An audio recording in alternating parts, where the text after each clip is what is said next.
Welcome back to Good Day State Line. Burpee Museum is the home of Jane and Homer, but how did they get there? I'm joined now by Ann and Josh, who will give us insights on their dino digs. Hello, hello. Hello, thank you for having us. Ann, thanks for coming back. Of course. I know we're going to have more fun just like we did last time That's right. later. I brought some special friends. But first we are talking with Josh. You're the Director of Paleontology at the Burpee Museum. I am. And so tell me a little bit about, what you do over there.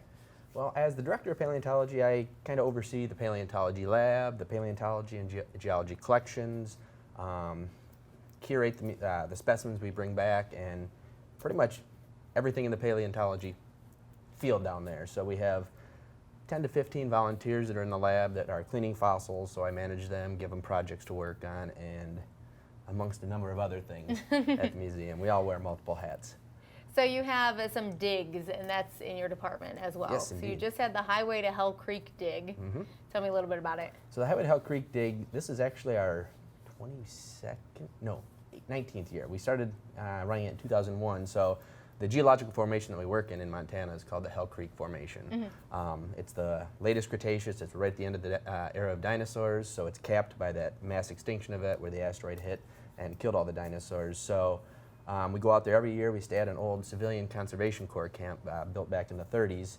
We got barrack-style cabins, a mess hall, bath and showers, so people can come out. They can spend a week digging with us. We have multiple sites. We have lots of Triceratops sites. We have a Tyrannosaurus rex site, a rare dinosaur called Pearl, which is some of these claws up here. Mm-hmm. So people can come out, spend a week digging, use it kind of as a vacation, but anybody can come out. It's not like you have to be a professional paleontologist. So a lot of people come out this is kind of something that's been on their bucket list since they were kids. So a lot of them are retirees. We do get a lot of students that come out as well, but they can participate in real science. They can come out, help us collect. A lot of these are Rockford residents that come out. They do come from over the country as well. Mm-hmm. We've had them from all over the country. Last year we had them from New Zealand. People came from Korea to dig with Burpee, which is kind of unique for a community like Rockford to have such an opportunity for anybody to participate in. So do you have one coming up? We actually just got back. I just got back last week from Montana. So we actually have 2 expeditions over the summer. The beginning of the summer we go to Utah, and we have a large quarry out there. And the end of the summer is when we go out to Montana. And we had a donation, so we were able to scholarship some folks out, and we had a bunch of Rockford Public School teachers who actually came with us this past week. Yes, yep, and they were fantastic. I bet they are telling some good stories at school this week. Yeah, and we're currently working with them, and our goal is to bring some more programming related to the work that we're doing out in the field and expand this going forward to be able to bring more teachers out to the site. That's perfect, and then they can share it with their students. So speaking of the site and all this stuff, you brought this stuff. I did. To me, right now, it's just stuff. It's just stuff. So you're going to have to tell me what it is. Sure. Well, this is actually one of the most common dinosaurs we find out in Montana, and this is one that everybody knows from when they were a kid. This is a Triceratops horn. Okay, I was going to ask if it was a tooth. Nope, that'd be a big tooth. But no, I don't know. It's actually a small Triceratops. It's not an adult.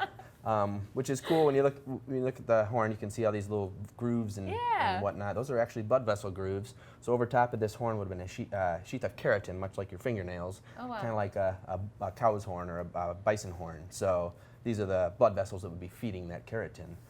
So we find a lot of Triceratops.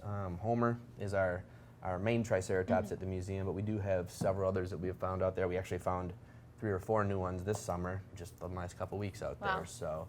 Other things we got here, this is a toe claw and a hand claw, actually, to a rare dinosaur called an Oviraptorosaur. They're these bizarre, they're in the meat-eating group of dinosaurs. However, they have secondarily lost their teeth, so they don't actually have teeth. So much like birds today, they have a beak but no teeth. So this is a foot claw and actually a hand claw. So this is to our dinosaur we nicknamed Pearl. This is it's a very rare dinosaur, the only one as of now is in the Carnegie Museum in Pittsburgh. So we have a lot of, the specimen coming from this site is going to add a lot of new information. So do you assume they're from the actual same animal, like this Joe one, or somebody? This one may not be, but this was literally found around the corner from this quarry. So it was on the surface. We didn't find it in the ground. This one, we had a 14-year-old kid from Michigan come out with us with his mother. So this first day we were at the site, and he found this beautiful claw, so it was pretty exciting for him. All right, what's this thing? And this guy here this is actually an Allosaurus jaw. So again, we had a a 17-year-old high school student. She came from Michigan as well. Came out to Utah with us this year, and of course the last day is usually when you find something cool. So she was working in a part of the quarry, and my assistant came over and said, I think we got a tooth and a jaw. And sure enough, I went over and she had a little bit showing here, and that's definitely a tooth. And I told her to keep working on it. We use tools like this in the quarry because it's just really hard rock. So I told her how to, delicately excavate these things, and sure enough, tooth after tooth after tooth. So this is called the premaxilla. So this is the very front of the snout of one of these guys, Allosaurus. It's similar to a T-Rex, only not quite as large. So this one you can still see is under preparation. It's still got some of the rock on it. We'll get that cleaned off and get it ready for research or exhibit. So. Well, that's pretty incredible. If anyone wanted to know more about the paleontology department, I'm guessing they'd come visit you. Yes, that's what they should do. That's what they should do. But I'm sure they can go to the website as well. Absolutely. Yeah. And Anne, I'm gonna just go ahead and guess you didn't bring dinosaurs.